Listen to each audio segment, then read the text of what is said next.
سورہ الحمد اور 3 مرتبہ سورہ توحید کی تلاوت فرما کر مرحوم مغفور جناب سید شمشاد حسین نقوی ابن مرحوم مغفور جناب سید رحمت علی نقوی کی روح کو ایصال فرما دیجیے۔ بسم اللہ الرحمن الرحیم۔ الحمدللہ رب العالمین الرحمن الرحیم مالک یوم الدین ایاک نعبد و ایاک نستعین اهدنا الصراط المستقیم صراط الذین انعمت علیہم غیر المغضوب علیہم ولا الضالین۔ لا حول ولا قوة الا باللہ العلی العظیم۔ حسبنا اللہ ونعم الوکیل، نعم المولا ونعم النصیر۔ اعوذ باللہ من الشیطان اللعین الرجیم۔ بسم اللہ الرحمن الرحیم۔ الحمد للہ رب العالمین والصلاة والسلام والتحیۃ والاکرام علی سید الانبیاء والمرسلین مولانا ابی القاسم محمد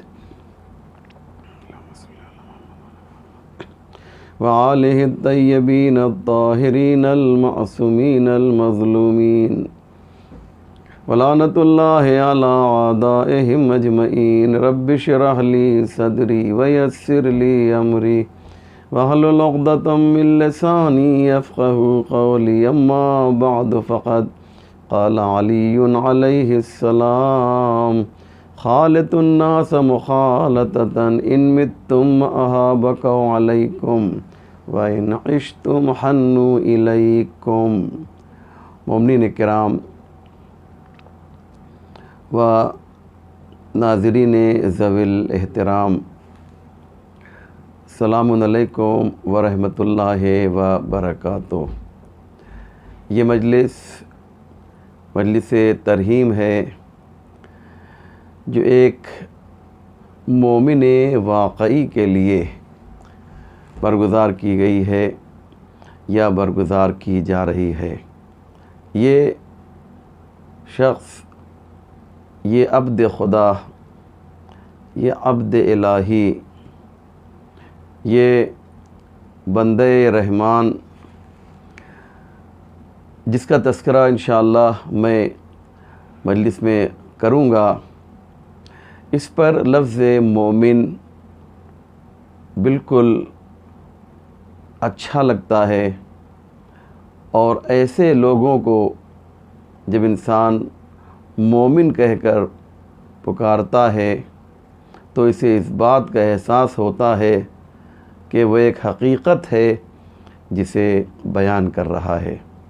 شمشاد بھائی کے سلسلے میں میں کچھ باتیں عرض کروں گا، لیکن سب سے پہلے آئیے مولائے متقیان کے اس حدیث کو دیکھا جائے، اور یہ وہ حدیث ہے مومنین کے جس کا تذکرہ غیروں نے بھی اپنی اپنی تقریروں میں اور اپنے آرٹیکلز وغیرہ میں کیا ہے۔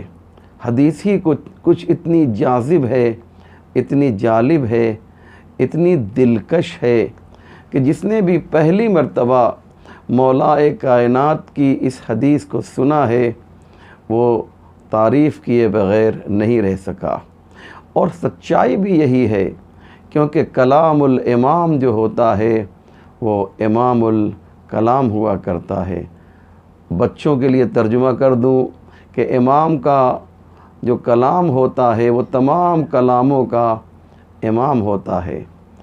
یقین جانیے یہ وہ حدیث مولائے متقیان ہے کہ اس سلسلے میں انسان کم سے کم ایک اشرا تو پڑھ ہی سکتا ہے، میرے جیسا کمزور اور ناتوان انسان علمی اعتبار سے۔ تو آئیے میں اس حدیث کا ترجمہ کروں۔ مولا فرماتے ہیں خالط الناس مخالطۃ ان متم معہا بکوا علیکم وان عشتم حنوا الیکم۔ اللہ اکبر۔ بہت ہی خوبصورت انداز بیان ہے خالق نہج البلاغہ کا، پروردگار نہج البلاغہ کا، مولا کائنات فرما رہے ہیں خالط الناس، لوگوں کے ساتھ معاشرت کرو، لوگوں کے ساتھ زندگی بسر کرو۔ پہلا حکم تو یہ ہے کہ لوگوں کے ساتھ تمہیں ملنا ہے، تمہیں رابطہ رکھنا ہے۔ الون، تنہا، اکیلے تم زندگی بسر نہیں کر سکتے، اور یہ بھی ممکن نہیں ہے کہ تم صرف اپنے گھر والوں کے ساتھ رابطہ رکھو، یہ بھی ممکن نہیں ہے کہ تم اپنے خاندان والوں سے فقط رابطہ رکھو، یہ بھی صحیح نہیں ہے کہ تم فقط اپنے برادران ایمانی سے رشتہ رکھو، اور یہ بھی صحیح نہیں ہے کہ تم فقط اپنے برادران اسلامی سے رشتہ رکھو، اور یہ بھی ہمارا پیغام ہے کہ تم سب سے خالط الناس، ناس کا مطلب ہوتا ہے انسان، لوگوں، پیپل جسے کہتے ہیں، لوگوں کے ساتھ تمہیں رشتہ رکھنا ہے، لوگوں کے ساتھ تمہیں زندگی بسر کرنا ہے۔ اگر ان میں کوئی خوش ہو رہا ہے، انہیں کوئی خوشی حاصل ہو رہی ہے، ان کے یہاں کوئی خوشحالی اور مسرت ہے، تو تمہیں بھی ان کی خوشی میں جو ہے خوش ہونا ہے۔ اور اگر یہ تکلیف میں مبتلا ہیں، بنی نوع انسان، بشر من حیث انہ بشر، انسان ہونے کے ناطے اگر کوئی بشر مصیبتوں میں گرفتار ہے تو تمہیں بھی تکلیف ہونی چاہیے۔ اگر کوئی خوش ہے تو تمہیں بھی خوش ہونا چاہیے۔ یہ پیغام کس کا ہے؟ یہ ہمارے اور آپ کے مولا کائنات کا پیغام ہے کہ انہوں نے آپ کو میسج دیا کہ تم ان کے ساتھ زندگی بسر کرو، ان کی خوشی میں خوشی کرو۔ ہاں، اگر کوئی اس پیغام کو اگنور کرتا ہے، نظر انداز کرتا ہے، اور صرف جنگل میں جا کر اکیلے زندگی بسر کرتا ہے، تو یہ خالط الناس مخالطتاً کے خلاف ہوگا، کیونکہ علی یہ کہہ رہے ہیں تم کو معاشرے میں رہنا ہے، تم کو عام انسانوں کے ساتھ رہنا ہے۔ اگر چاہتے ہو کہ حقیقی معنی میں مولائی بنو تو ایک تمہیں میں میسج دے رہا ہوں، مولا فرما رہے ہیں ایک میسج دے رہا ہوں، ایک نصیحت کر رہا ہوں، میری نصیحت پر عمل کرو، تمہیں لوگوں سے مل جل کر رہنا ہوگا۔ تو دین معاشرت ہے، دین مدنی یتبع ہے، دین انسان کو ہر ایک سے مل جل کر رہنے کی دعوت دے رہا ہے۔ یہی تو دین کی خوبصورتی ہے، یہی تو دین کا حسن ہے کہ جسے عام طور سے لوگ سمجھتے نہیں ہیں۔ دین کبھی بھی مسجدوں میں محدود نہیں ہے، دین کبھی بھی امام بارگاہوں میں محدود نہیں ہے، دین کبھی بھی مذہبی کاموں میں محدود نہیں ہے۔ یہ اس کی اہمیت ہے۔ مسجد شاعر الہی ہے، امام بارگاہ شاعر الہی ہے، اس کا احترام ہونا چاہیے، لیکن فقط اتنا ہی کافی نہیں ہے کہ ہم مسجد جائیں اور اتنا ہمارے لیے کافی ہو جائے گا، ہم فرش عزائے حسین پر بیٹھیں اتنا کافی ہو جائے گا، بلکہ مولا فرماتے خالط الناس، لوگوں سے تمہیں مل جل کر رہنا ہے۔ اس کے بعد مولا فرماتے ہیں ان متم معہا بکو علیکم، اگر تم مر جاؤ، ان متم معہا بکو علیکم، تو لوگ تم پر گریہ کریں۔ ہے نا میسج، ہے نا ایک پیغام ہے نا جو مولا نے دیا ہے۔ ہمارے شیعوں کو کیسا ہونا چاہیے، ہمارے چاہنے والوں کو کیسا ہونا چاہیے؟ اگر یہ مر جائیں تو بکو علیکم، لوگ روئیں۔ ایسا نہ ہو کہ ہمارے مرنے کے بعد یہ کہا جائے بڑا اچھا ہوا مر گیا، بہت ہی خطرناک انسان تھا، بہت ہی مضر انسان تھا، بہت ہی ظالم انسان تھا، اچھا ہوا چلا گیا۔ کوئی یہ نہ کہنے پائے بکو علیکم، تم پر روئیں، تم پر گریہ کریں۔ آپ دیکھیے اس کائنات میں دو طرح کے لوگ آئے ہیں، کچھ ایسے آئے ہیں کہ جن کے مرنے پر خوشیاں منائی گئی ہیں، یہ ایک واقعیت ہے، یہ فقط خطابت نہیں ہے، یہ فقط لفاظی نہیں ہے، یہ فقط میں ہوا میں بات نہیں کر رہا ہوں، کچھ شخصیتیں، کچھ لوگ، کچھ انسان ایسے بھی اس دنیا میں آئے جن کے مرنے پر لوگوں نے خوشیاں منائیں۔ فرعون کے مرنے پر بنی اسرائیل نے خوشی منائی، نمرود کے مرنے پر وہاں کے لوگوں نے خوشی منائی، ابو لہب کے مرنے پر خوشی منائی گئی، اور یزید کے مرنے پر خوشی منائی گئی۔ اس زمانے میں آپ لے لیجئے، جب صدام کو پھانسی دی گئی تو لوگوں نے خوشی منائی۔ کچھ لوگ ہو سکتا ہے کہ کسی اور بہانے سے غم منائیں، لیکن صدام کے مرنے پر عام طور سے جو اہل حق تھے، میں ان کی بات کر رہا ہوں، انہوں نے خوشی منائی۔ کیوں؟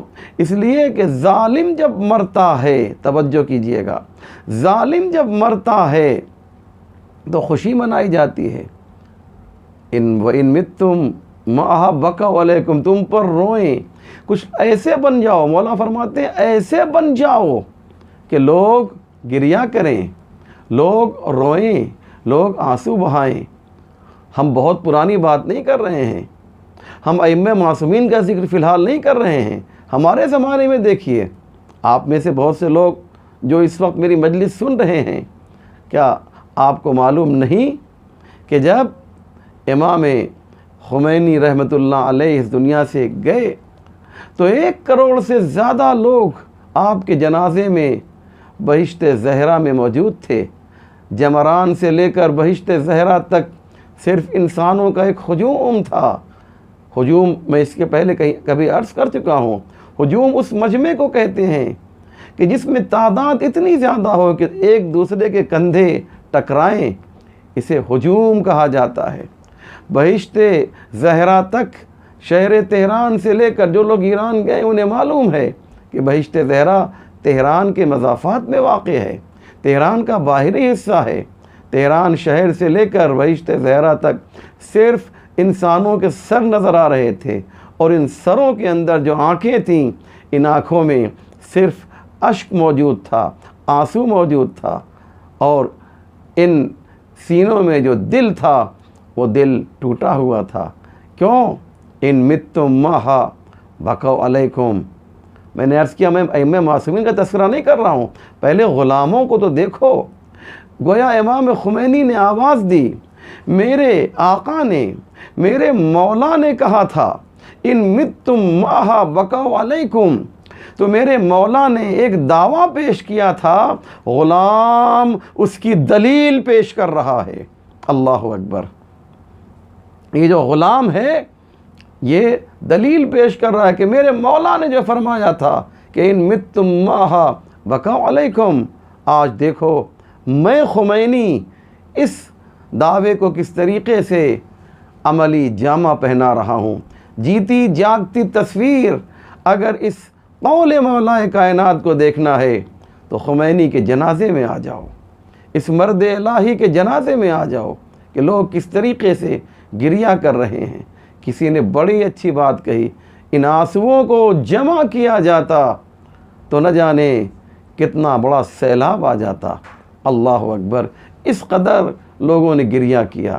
ان متم مہا بکو علیکم وَإِنْ عِشْتُمْ حَنُّوا إِلَيْكُمْ، اور اگر جب تم زندہ رہو تو حنوا علیکم، تم سے ملنے کے لیے لوگ تڑپیں۔ اپنے کیریکٹر کو، اپنے اخلاق کو، اپنی زندگی کو ایسی بنا دو کہ لوگ تم سے ملنے کے لیے تڑپیں، بے چین ہوں۔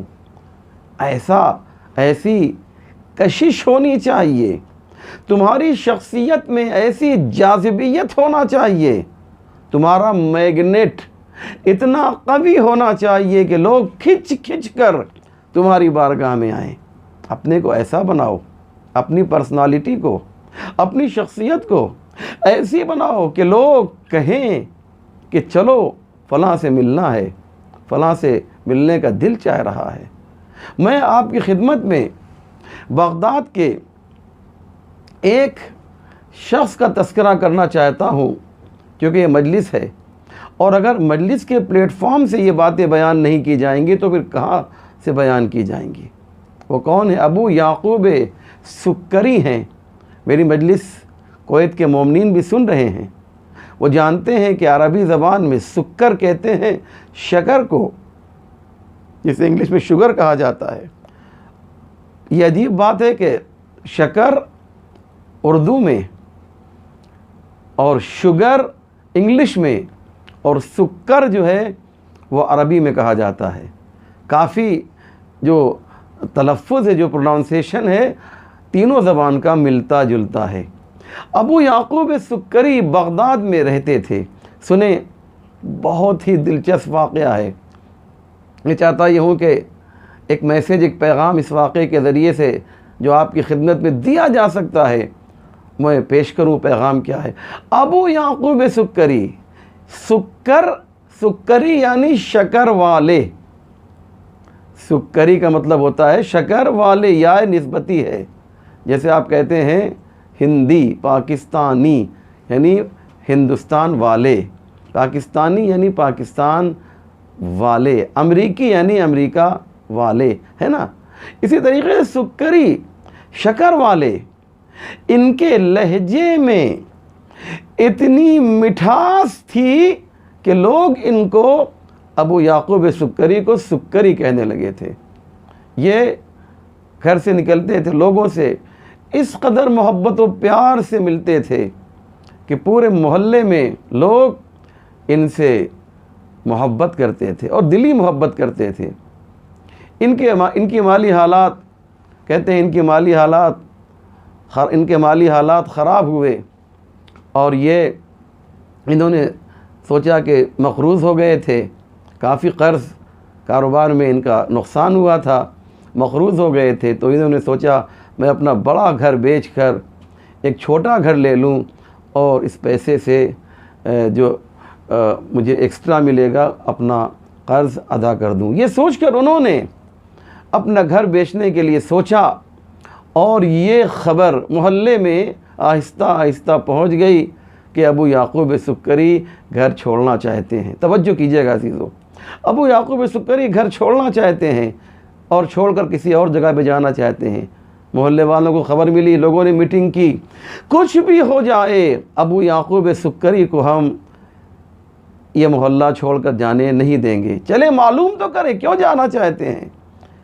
کچھ لوگ نمائندے کے طور پر ان کے گھر کے پاس آئے، دق الباب کیا، ابو یعقوب سکری گھر سے باہر نکلے، نہایت ہی مسکراتا ہوا چہرہ، کشادہ روئی کے ساتھ آپ نے خندہ پیشانی کے ساتھ انہیں ویلکم کیا، گھر میں بلایا۔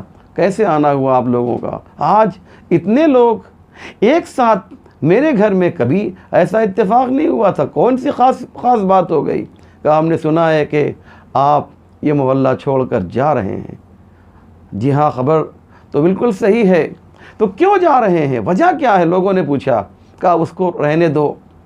جب بہت اصرار کیا گیا، بہت توجہ کیجیے گا، جب بہت زیادہ اصرار کیا گیا تو پھر انہوں نے بتایا کہ وجہ یہ ہے، بات یہ ہے کہ میں مقروض ہو گیا ہوں، میں یہ چاہتا ہوں کہ یہ بڑا گھر اسے بیچ دوں اور کچھ جو پیسے ملیں اس میں اپنے کاروبار کو درست کروں، جو قرض میرے اوپر چڑھ گیا ہے، اور ایک چھوٹا مکان لے لوں۔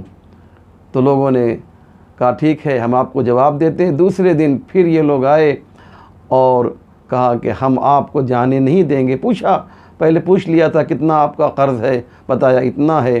تو لوگوں نے چندہ جمع کر کے وہ جو قرض تھا اسے اتارنے کے لیے ایک تھیلی میں پیسہ لے کر آئے اور کہا یہ آپ قرض ادا کر دیجئے، لیکن آپ محلہ چھوڑ کر نہیں جا سکتے ہیں۔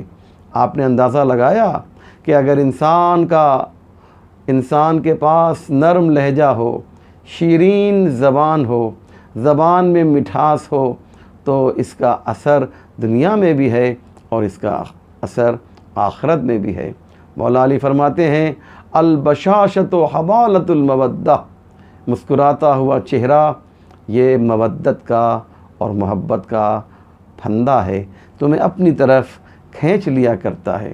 چہرے پر مسکراہٹ ہونی چاہیے، لہجے میں نرمی ہونا چاہیے۔ یہ اسلام کا بہت ہی امپورٹنٹ اور اہم میسیج اور پیغام ہے۔ دیکھیے زبان کی مٹھاس کی تاثیر ہی کچھ اور ہوتی ہے۔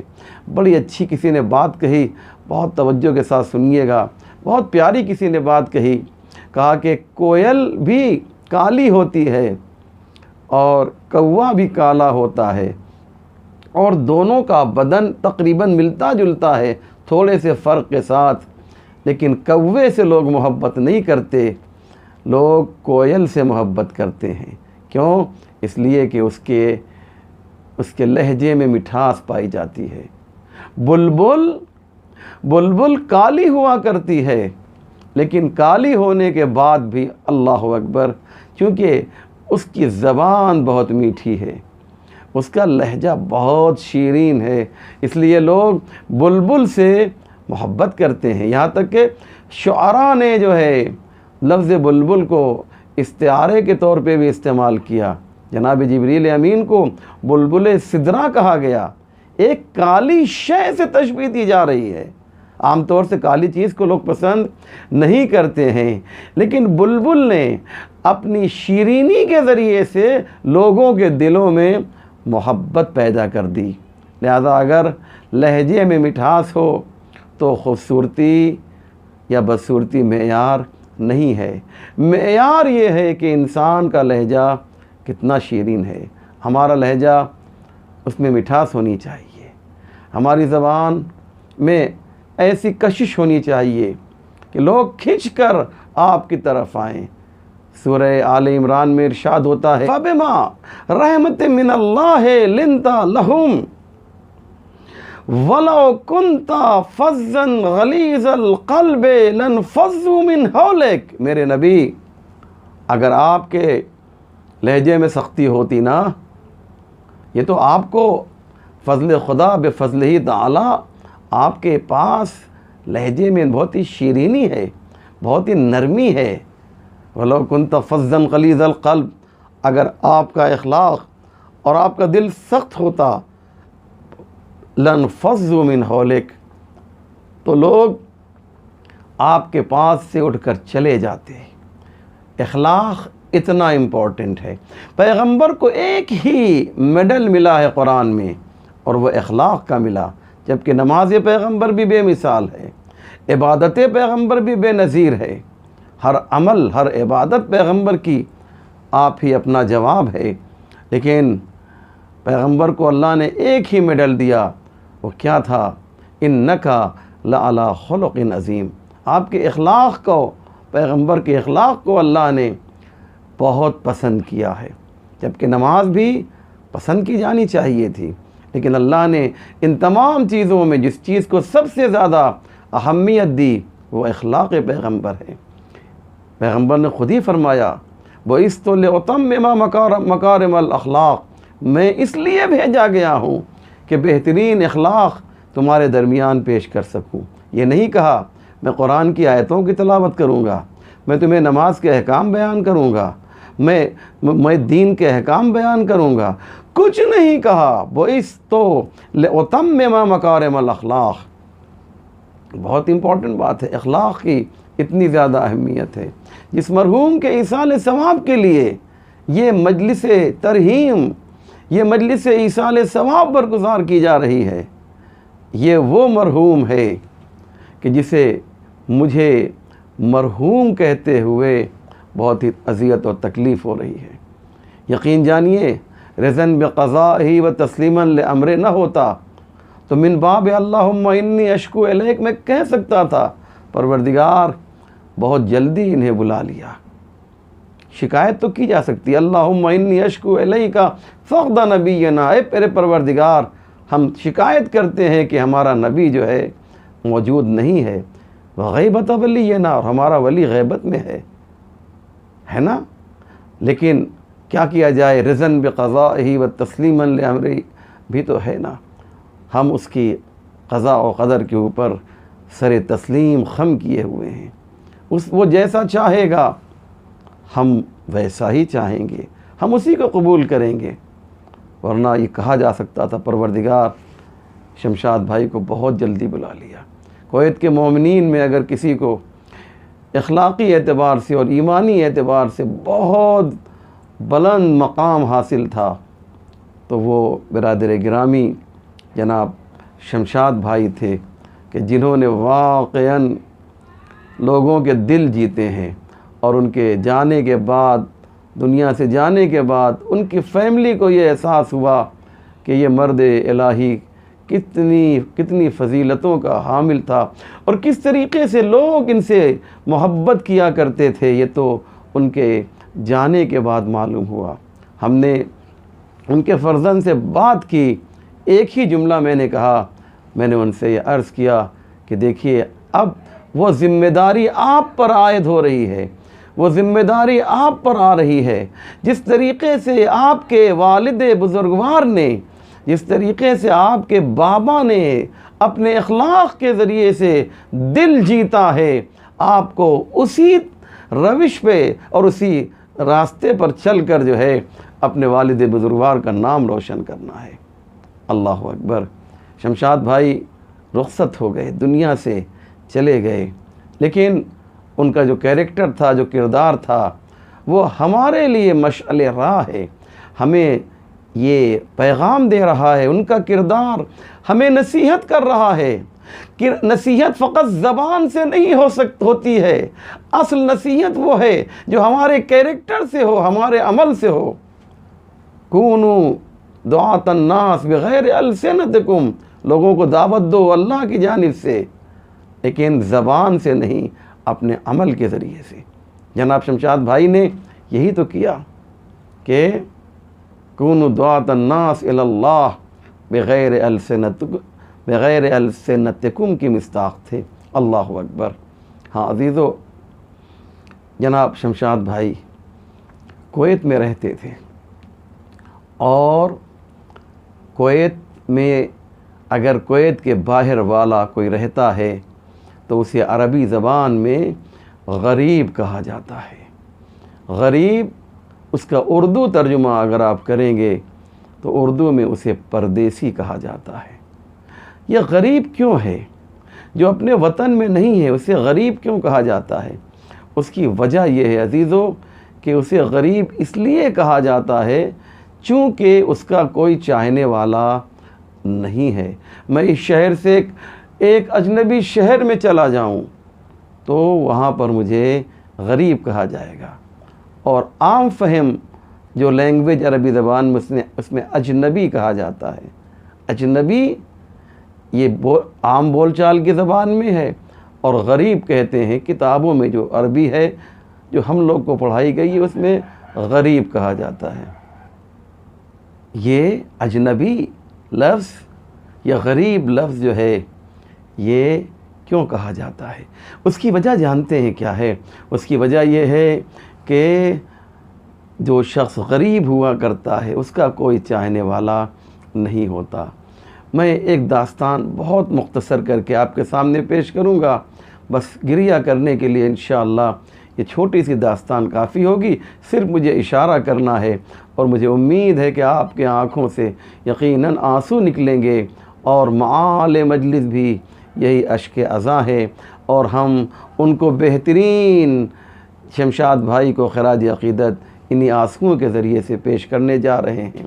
لفظ غریب پر گفتگو ہو رہی ہے عزیزو، لفظ غریب پر گفتگو ہو رہی ہے۔ امام رضا غریب کے قبر کے مزار پر ایک شخص ہے، اس کا نام تیجانی سماوی ہے، جس نے مذہب حق اختیار کیا اور اس کے بعد کچھ کتابیں لکھیں۔ ان کتابوں میں اس کی ایک مشہور کتاب جو آپ سب پڑھ چکے ہیں ثم اہتدیت ہے، جس کا عربی میں ترجمہ، عربی سے انگلش میں ترجمہ ہوا ہے، اردو میں ہوا ہے، انگلش میں ترجمہ ہوا ہے دین آئی واز گائیڈڈ، اور اردو میں ترجمہ یہ ہے مجھے راستہ مل گیا یا میں ہدایت پا گیا، دو ترجمہ ہوا ہے اس کا۔ ہاں عزیزو، یہ تیجانی سماوی جب مشہد مقدس امام علی رضا کے روضے میں پہنچتے ہیں، اور اس کے بعد ایک کانفرنس ہوتی ہے جس میں وہاں کے اس زمانے میں وزیر امور خارجہ ایران بھی شریک تھے، اور میں نے ٹیلی ویژن پہ ان کی وہ اسپیچ سنی، اور جب ان کا نمبر آیا اور انہوں نے تقریر کی تو انہوں نے صرف ایک جملہ کہا تھا، نتیجہ یہ تھا کہ پورا حال جو ہے رو رہا تھا اور ہر طرف سے واہ حسینہ کی آواز بلند ہو رہی تھی۔ وہ تقریر کا ایک جملہ تھا، بہت لمبا مصائب نہیں پڑھا تھا انہوں نے، ایک بات کہی تھی، لیکن لوگوں نے خوب گریہ کیا، اور اس کا نتیجہ یہ ہوا کہ ہر روز عربی ٹیلی ویژن سے، ایران کے شبکہ عربی سے ہر روز جو ہے ان کی یہ تقریر نشر کی گئی۔ انہوں نے کہا جب مجھے امام رضا علیہ السلام کے حرم میں لے جایا گیا، امام علی رضا کے روضے میں لے جایا گیا، اور مجھ سے کہا گیا کہ چلیے آپ زیارت کرنے کے لیے، کیونکہ میں نیا شیعہ ہوا تھا، مجھے بہت سی باتیں معلوم نہیں تھیں۔ میں نے کہا مجھے یہاں پر کیا کرنا ہے؟ کہا یہ لیجئے زیارت نامہ ہے، یہ امام علی رضا کی زیارت ہے، اسے آپ پڑھیے، امام علی رضا کو جو ہے سلام کیجئے۔ بس عزادارو، میں نے ایک چھوٹا سا کتابچہ تھا، میں نے اسے لیا اور لے کر جو ہے پڑھنا شروع کیا۔ میں جب حرم میں داخل ہوا، میں نے دیکھا ہزاروں کی تعداد میں، 1,00,000 سے زیادہ لوگ حرم میں موجود ہیں۔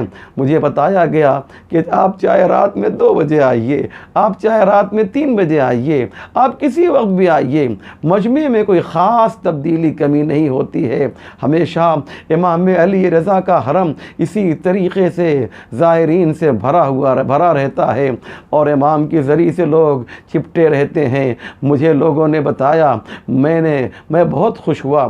اب اس کے بعد جو ہے میرے ہاتھ میں جیسے ہی وہ زیارت نامہ آیا، جیسے میں نے زیارت شروع کی، اس میں لکھا ہوا تھا السلام علیک یا غریب الغرباء۔ میں نے کتاب کو بند کر دیا، میں نے کہا یہ امام کیسے غریب الغرباء ہو سکتا ہے؟ یہ امام کیسے غریب الغرباء ہو سکتا ہے؟ ارے غریب تو عربی میں اس کا کوئی چاہنے والا نہ ہو، جس سے کوئی محبت کرنے والا نہ ہو۔ ارے میں دیکھ رہا ہوں امام رضا کے حرم میں لاکھوں امام کے چاہنے والے موجود ہیں، ہر ایک امام کو سلام کر رہا ہے۔ ارے یہ کیسے ممکن ہے کہ اسے غریب الغرباء کہا جائے؟ میں نے فوراً کہا غریب امام رضا نہیں ہے، بلکہ غریب تو جنت البقیع میں امام رضا کی دادی ہیں، کہ اتنی غریب ہو گئی کہ ان کی قبر کا پتہ بھی نہیں ہے، کہ جب ان کا چاہنے والا شیعہ جاتا ہے تو اسے یہ بھی معلوم نہیں ہوتا ہے کہ سید زہرا کی قبر کہاں ہے۔ وَسَيَعْلَمُ الَّذِينَ ظَلَمُوا أَيَّ مُنْقَلَبٍ يَنْقَلِبُونَ اِنَّا لِلَّهِ وَإِنَّا إِلَيْهِ رَاجِعُونَ رِضًا بِقَضَائِهِ وَتَسْلِيمًا لِأَمْرِهِ۔